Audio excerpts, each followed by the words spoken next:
안녕하세요. 저는 40대 초반의 여자입니다. 8월의 끝자락이 되어서 이렇게 인사를 드리게 되네요. 평소 사연을 자주 들으며 채널을 애청하는 구독자로서 제 사연이 떡하니 올라갈 생각을 하니 벌써부터 사이다스럽고 통쾌하고 그럽니다. 저는 지금 사는 남편이랑은 결혼 10주년 정도가 되었어요. 참고로 저는 초혼인데 남편은 재혼입니다. 남편이 20대 때 결혼을 했는데 시부모님, 정확히는 시어머니의 시집세리 때문에 일방적으로 위자료 소송을 당하며 한 번의 이혼을 겪게 되었고요. 그때 정신을 못 차리고 살던 걸 만나서 구제해준 것이 저였습니다. 대단한 사랑은 아니었지만 그래도 한 번쯤 받아보고 쌓아두고 살았을 마음의 상처를 치유해 주기에는 충분한 사랑이었던 것 같습니다. 그러니 저희가 결혼을 하고서도 지금껏 10년은 거뜬하게 살아오고 있는 거겠죠. 저희 부부는 좀 특이한 편인데 현재 서울살이를 청산하고 경기도 근방에서 전원주택 살이를 하고 있어요. 남편이랑 제가 직장을 다니면서 불과 몇 년 전까지만 하더라도 정말 평범하게만 살았는데요. 집값이 확 올라가던 때에 운이 좋게 집을 팔 수 있었고 부부끼리 전원생활을 꿈꾸며 집을 알아보던 중에 혼자가 되신 시어머니를 모시고 살게 되었습니다. 네, 저희는 지금 합가 생활을 하면서 시어머니를 데리고 살고 있어요. 어르신을 모시고 산다는 걸 한 번도 생각해 본 적이 없었고 더군다나 남편은 시어머니 한 사람 때문에 전처랑 이혼한 경력까지 있는 사람이었는지라 시작하기 전부터 겁이 무척 났답니다. 지금까지는 어떻게 잘 살아오긴 했으나 합가를 하고서 본격적으로 시어머니랑 문제가 생기기 시작하면 어떻게 되는 건가 싶어 선뜻 합가를 하겠단 말이 나오질 않았죠. 제가 이혼녀가 되는 것도 못 참겠지만 내 남편이 2번 이혼한 남자가 되는 것도 참을 수는 없었거든요. 하지만 결국 방법이 없었습니다. 어머님은 아버님이 돌아가시고 난 후 혼자가 된 걸 못 견뎌 하셨고 시간만 있으면 저희 남편을 돌아가신 시아버지인 것 마냥 찾아내고 불러내셨어요. 일상에 지장이 있을 정도로 새벽에 잠에서 깨고 나서도 힘들다며 연락을 해오셨고 주말에는 거의 당연하다는 듯 남편을 불러내 옆에 두려고 하시던 바람에 결국 합가를 하고 차라리 한 집에 두는 걸 택하게 되었던 거죠. 어떻게 보면 집을 팔게 된 것도 결국 시어머니 때문인 것 같습니다. 그렇게 자리 좋은 곳에 조그만 집도 지었어요. 셋이 살기에 넉넉했고 나중에라도 저에게 아이가 생긴다면 언제든 이 아이도 띄워놓을 수 있을 만한 공간은 되었습니다. 시어머니랑 함께 사는 게 많이 부담스럽고 싫은 구석도 없잖아 있었지만 제 인생에서 전원생활은 처음이었기 때문에 설레는 점도 분명 있었어요. 내 마당, 내 부엌, 그리고 어딜 둘러봐도 들려오는 새소리 등등 제게는 정말 꿈만 꿔보던 것들이 눈앞에 펼쳐지는 순간이었죠. 하지만 이런 감상적인 말 따위 느낀 점 따위는 1절에 끝이 나버렸습니다. 2절, 3절, 4절까지 쭉 행복이 이어져 갈 줄 알았는데 1절 후렴구도 불러보지 못한 채 행복의 마지노선을 덜컥 마주해버리고 말았죠. 물론 그 마지노선에는 시어머니가 서 계셨고요.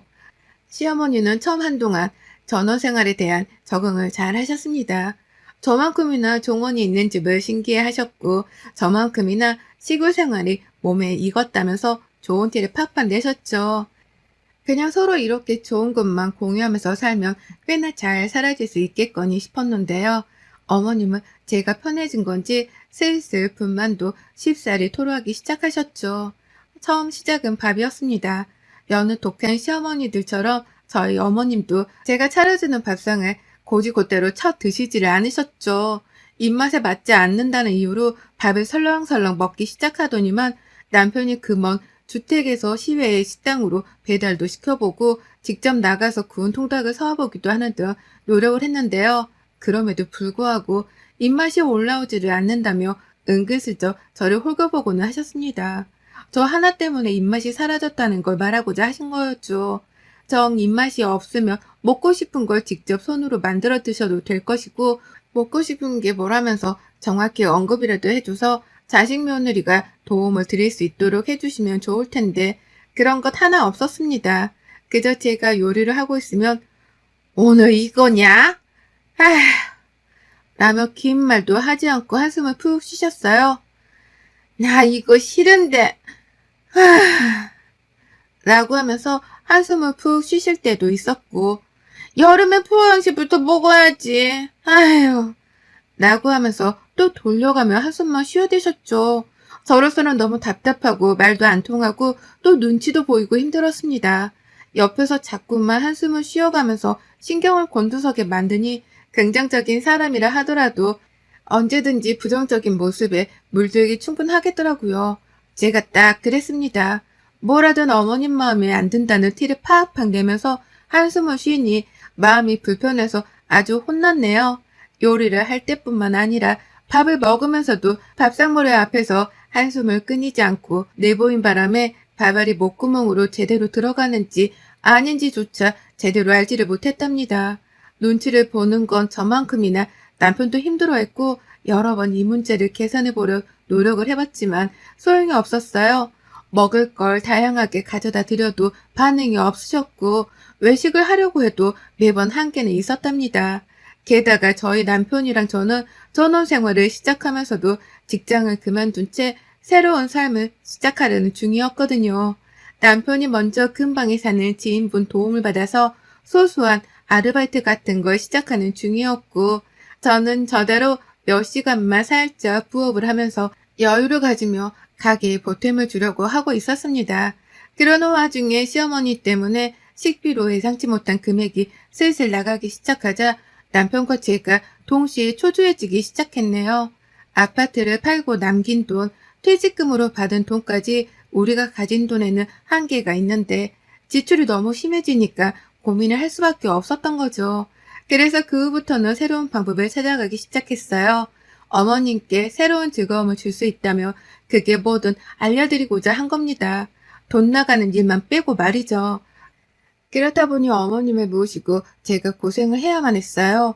아침에 일어나 어머님이 지루하지 않도록 모시고 뒷산이며 동네며 여기저기 산책을 하며 다니는 걸 하루 일과의 시작으로 여겼고요. 그렇게 모시고 다니면서 꽃도 따다 드리고 말동무도 해드리면서 제가 할 수 있는 모든 걸 해드렸습니다. 비위를 맞춰드린다면서 젊은 제가 최선을 다해 어머님을 모시고 다닌 거예요. 제 나이가 이제 막 40 초반인데도 말이죠. 그뿐인가요? 시어머니는 저의 뭐가 그리 마음에 안 드는지 어딜 다니다가도 동네 이웃들을 만나면 저를 꼭 모른 척을 하셨습니다. 모녀지간이냐고 하며 펄쩍 뛰면서 얘가 어디 봐서 내 딸 같아요.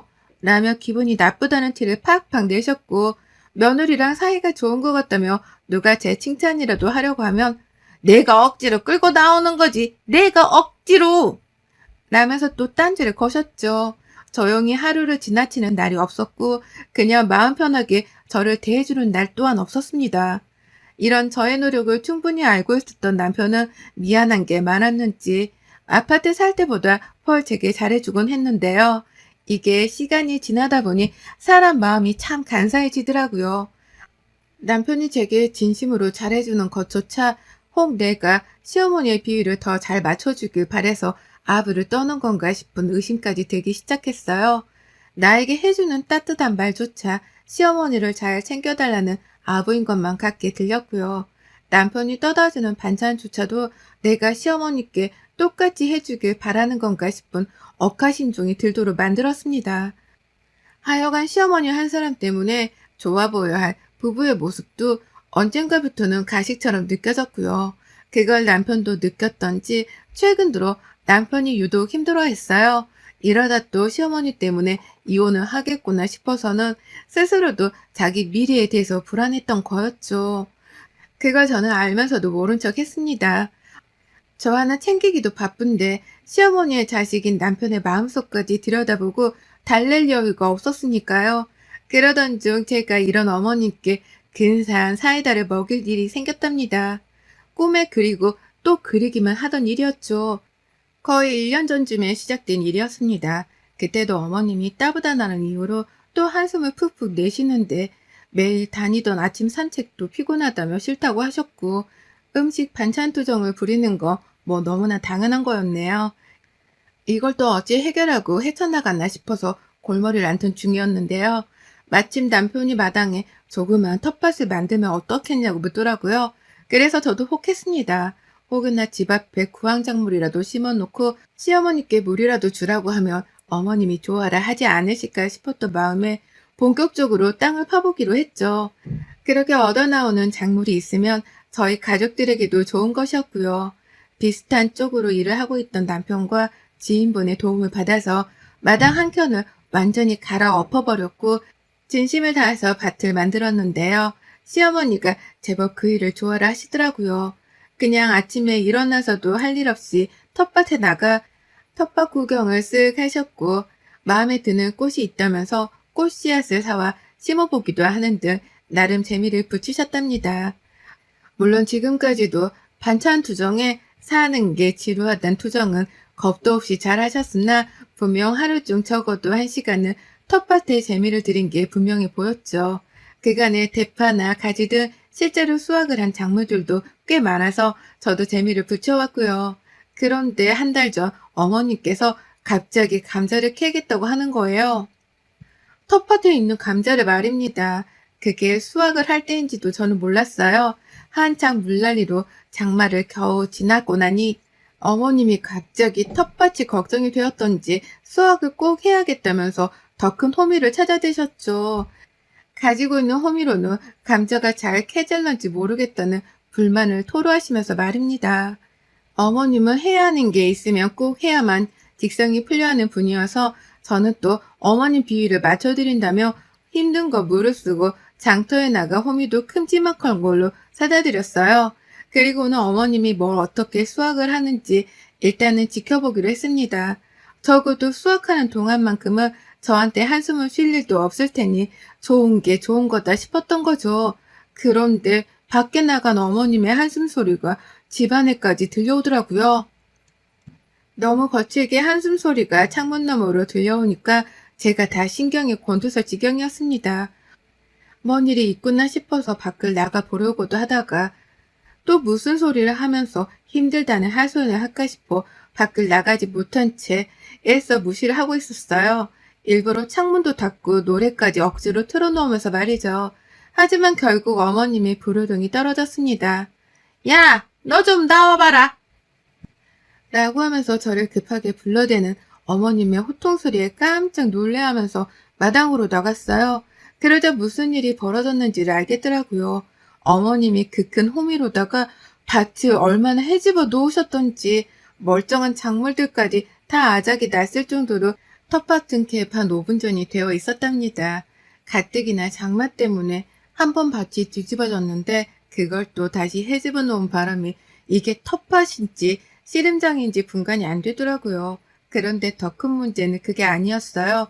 어머님의 목적은 감자를 캐는 것이었는데 아무리 캐도 감자가 나오지 않는다는 겁니다. 감자를 심었고 분명 알감자 비슷한 크기의 감자를 저도 목격했는데 왜 어머님은 아무것도 없다고 투정을 부리는 건가 싶어 아리송했어요.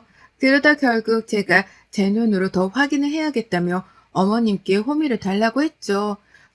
저도 직접 감자를 캐버려는 의지를 눈앞에서 보여드리겠다는 의미였습니다. 그런데 어머님이 투정이란 투정을 부리고 한숨이란 한숨을 팍팍 쉬면서 호미를 제게 건네주려고 하는 그 순간 어머님이 호미를 놓쳐버리고 말았습니다. 한 손으로 큰 호미를 건네주다 방향 감각을 잃고 텃밭 위에서 비틀거리신 거예요. 그 바람에 호미는 바닥으로 떨어졌고 전 하마터면 그 큰 호미의 날에 발등이 찔길 뻔한 위험까지 감수해야 했습니다. 그런데 황당했던 점이 뭔 줄 아세요? 어머님이 그 와중에도 아찔해서 놀랬다거나 미안하다는 기색 한 번은 보이지 않더라고요. 그냥 라는 짧은 외마디, 정말 너무 짧아서 그게 한숨이었는지 놀래서 나온 외마디였는지 아니면 그냥 숨소리였는지조차 구분이 가질 않았을 정도였습니다. 그도 모자라 저는 발등에 찍힐 뻔한 호미를 보면서 여전히 놀래 마음을 추스리지 못하는 중이었는데요. 시어머니가 앞에서 저보다 더 큰 목소리로 화를 내는 거예요. 아유, 놀래서 나 허리 삐끗했잖냐! 라고 말이죠. 이게 무슨 어처구니 없는 상황인 건가 싶어서 황당하다고 시어머니를 쳐다봤습니다. 방금 전까지 다칠 뻔한 건 저인데 본인이 허리를 삐끗했다면서 화를 내는 이 상황을 어떻게든 이해해 보기 위해서 일단은 생각을 하는 중이었죠. 차마 황당해서 말은 튀어나오지 않았고요.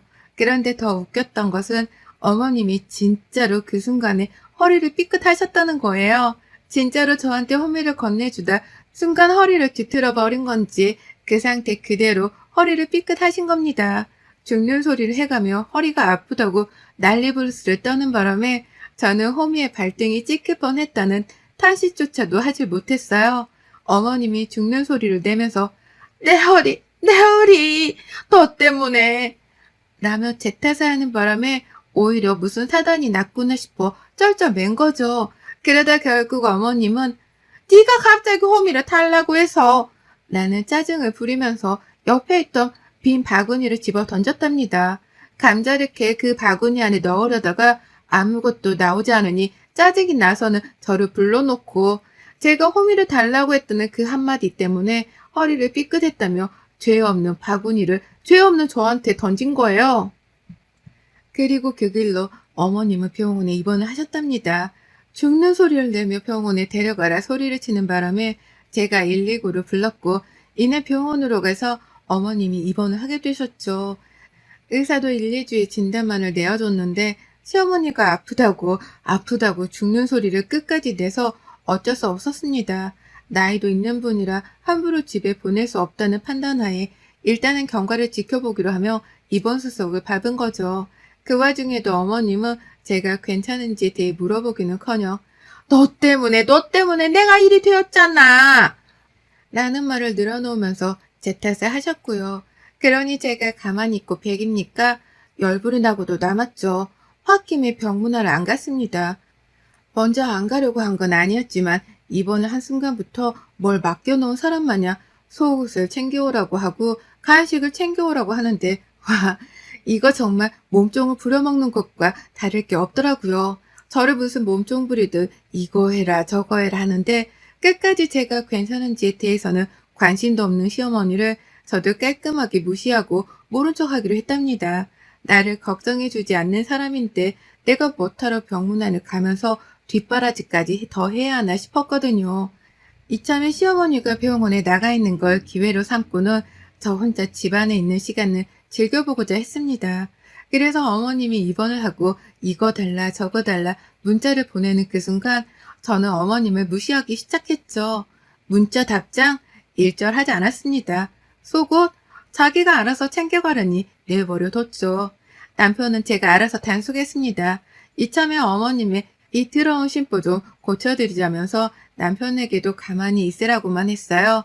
병원 안에서 삼시세끼 밥도 주는데 뭐하러 병원에 입원까지 시켜놓고 우리가 병문안도 다녀야 하냐면서 남편에게 사정을 했어요.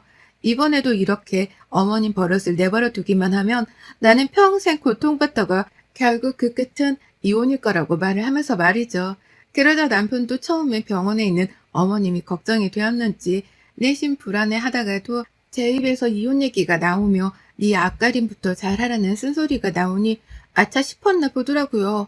그러더니만 시어머니의 병문안은 저처럼 모른 척하고는 찾아갈 생각을 안 했습니다. 어머님이 입원을 한 그 3일의 시간 동안 저희 부부는 정말 단 한 번의 연락도 방문도 하질 않았네요. 그 사이 어머님은 미치도록 연락을 해오셨습니다. 처음엔 이거 해라 저거 해라 하면서 시키는 말만 잘도 하더니 이내 저희 부부가 아무 반응이 없고 사람을 버린 것 마냥 무시하자 슬슬 변하더라고요. 언제 오냐며 은근히 기다리는 듯 물어보기도 하셨고 급기야 너네 오면 안 되냐? 라고 하면서 부탁을 하는 듯 물어보기까지 하셨어요. 마지막 퇴원하는 순간까지 소식이 없자 퇴원할 때는 오는 거지? 나 집에는 데려다 주는 거지? 라면서 자신을 버리지 말라는 걸 확인하는 듯이 애절히 물으시더라고요. 그런 어머님의 변해가는 태도를 구경하는 것도 정말 큰 재미거리였습니다. 그러다 결국 저는 남편을 제 옆에 꼭 붙잡아 뒀고요. 퇴원하시는 날 제가 직접 찾아갔어요. 퇴원 수속을 받는 동안 시어머니께는 짐을 싸놓으라고 차갑게 명령을 하고 나왔더니 어머님이 제 말을 듣지 않고 끝까지 짐을 안 싸놓으셨더라고요. 며느리인 제가 대신 짐을 싸줄 줄 알고서는 또 고집을 피운 겁니다.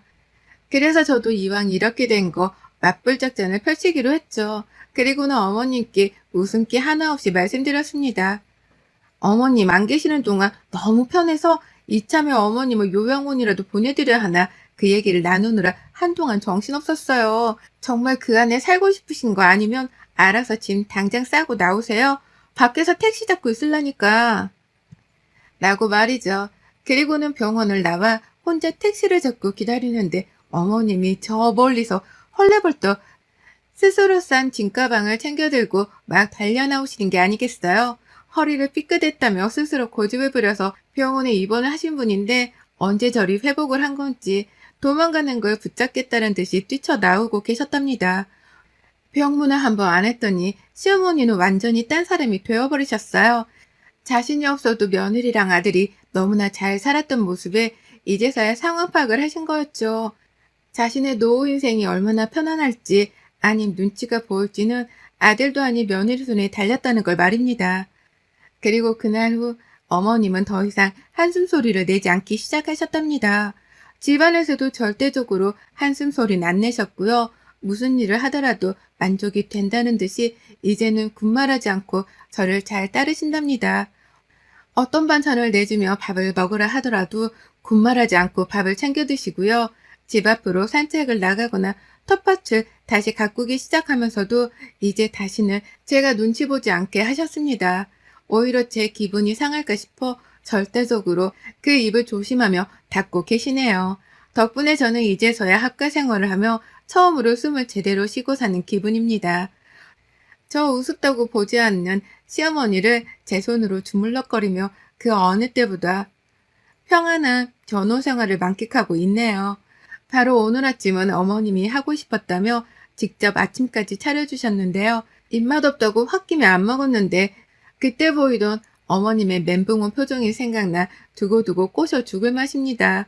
어디 어머님이 허리를 한 번 더 삐끗하셔서 병원에 입원을 할 일이 또 없는지 저는 요즘 어머님의 또 다른 입원 생활을 손꼽아 기다리는 중이네요. 여러분의 생각은 댓글로 남겨주세요. 오늘도 시청해 주셔서 정말 감사합니다.